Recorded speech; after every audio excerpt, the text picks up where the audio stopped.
What did you feel then, Chris, in terms of the general response from the participants at the launch event? I thought the general response was fantastic, really positive.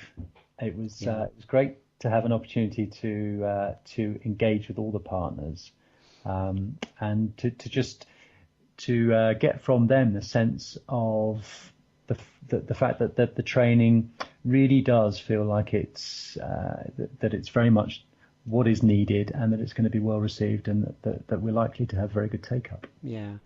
We'd worked with you a bit, hadn't we, Chris, in terms of shaping the content and the format of those modules. Were there particular things that you feel that we got right in terms of the offer? Yeah, I think very much so. The fact that we've been able to work with yourselves at ACER has been, I think, meant that the offer we were able to present at the launch event was pretty much on the money, and it's as people are going to need it, and also in a format that's going to be convenient for them to access it. So I think we've got that right on both fronts.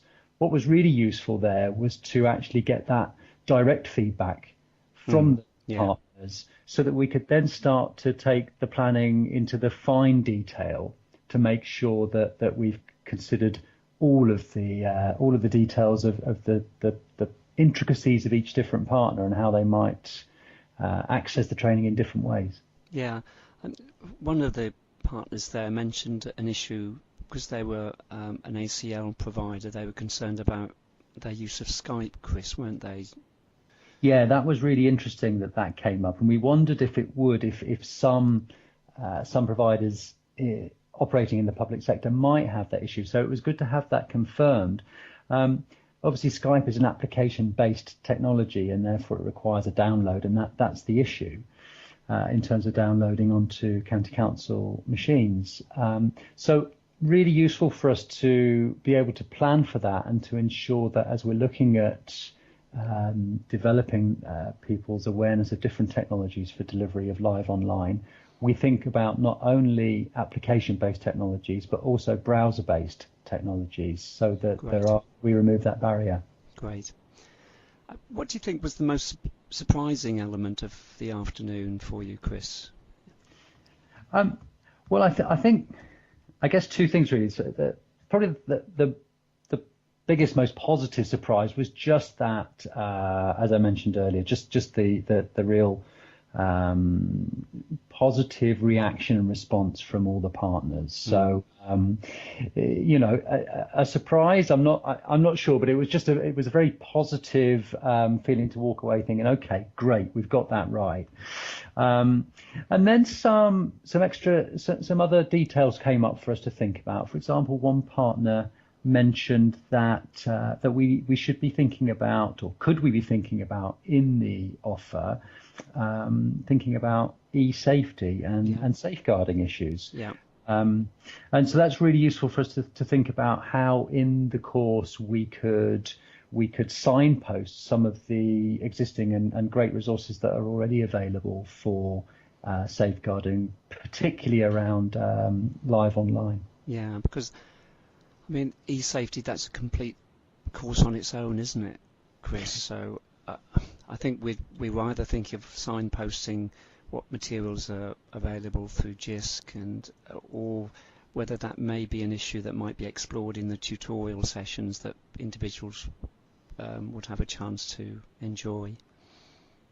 You're right, Bob. Yeah, and I think absolutely it could be a course on its own, and in fact, MacTrac do offer a course around safeguarding that we use in a different context. So it's such a big and such a deep and important issue. So definitely, I think the way for us to approach that is to signpost the excellent resources that are already there, and perhaps pick up in the tutorial support.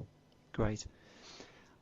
Having met the participants at the launch event, what kind of things might you now do? Because you're still in the process of putting the modules together.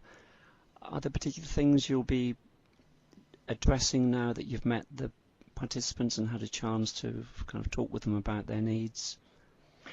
Yeah, one of the things that came out, and I suspected it might, but it's good to have this confirmed, was that the method of access to the course needs to be really flexible, because we're going to have people who come on to this course who are in different states in terms of their level of technical ability.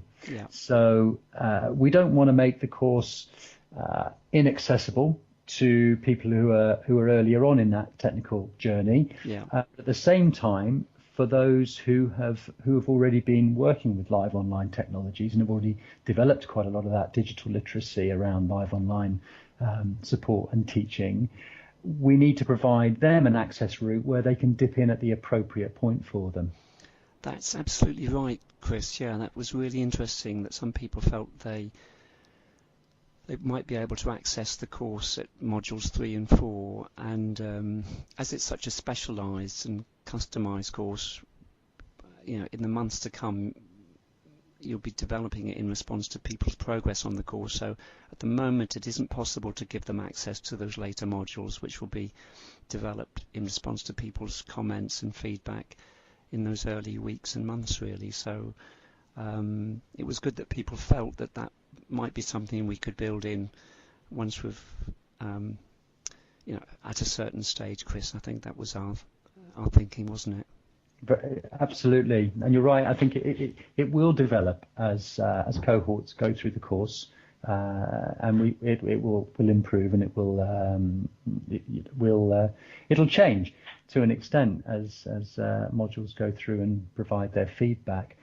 What I think is important, though, right from the outset, is that for participants, for learners who want to access the course, right from the earlier stages of setting up the technologies to engage with live online, that we provide them with that access point.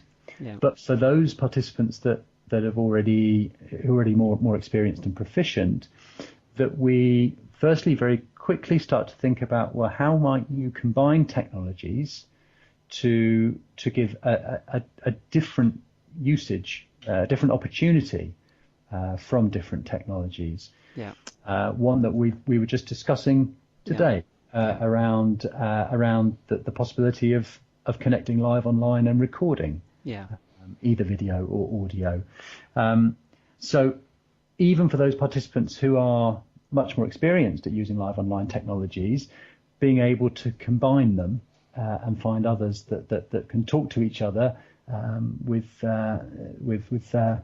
APIs very, very simply will, I think, help us to help those delegates, to help those participants take their live online technology learning further. Yeah, I think that's a point very well made. I mean, I was thinking at the weekend that when I was beginning to explore this simple bit of software to record this Skype call, I thought how useful this would be for assessors who are supporting apprentices in the workplace, where they sometimes need to have evidence, and an audio recorder of a Skype call would be the perfect evidence for a set of kind of questions and answers. So it's the kind of audio recording that that assessors on apprentices do on a regular basis currently, but actually if they could do it in a remote fashion, it's going to be even easier for them for that to take place, Chris. So yeah, and that recording, of course, also very useful potentially for students as well. So for the assessors, they can have a piece of evidence, and for the student, they can have a resource that they can return to, which is essentially based around a recording of their support interaction with their tutor. So really useful from both ends.